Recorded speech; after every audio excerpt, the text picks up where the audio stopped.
దీపావళి అమావాస్య తరువాత వచ్చే కార్తీక శుద్ధ చతుర్థిని నాగుల చవితి పండగ అంటారు.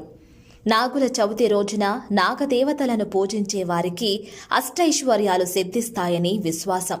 అందుచేత నాగుల చవితి రోజున నాగేంద్ర, మేము మా వంశములో వారము, నిన్ను ఆరాధిస్తున్నాము. పొరపాటున తోక తొక్కితే తొలగిపో, నడుం తొక్కితే నా వాడనుకో, పడగ తొక్కితే కస్సు బుస్సుమని మమ్ములను భయపెట్టకు తండ్రి అంటూ పుట్టకు ప్రదక్షిణ నమస్కారాలు చెయ్యాలని పురోహితులు అంటున్నారు.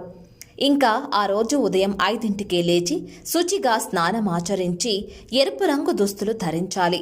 తరువాత పూజా మందిరము, ఇంటిని శుభ్రం చేసుకోవాలి. గడపకు పసుపు, కుంకుమ, గుమ్మానికి తోరణాలు, పూజా మందిరాన్ని ముగ్గులతో అలంకరించుకోవాలి. పూజా మందిరంలో కలశమును ఏర్పాటు చేసి దానిపై ఎరుపు వస్త్రాన్ని పరుచుకోవాలి.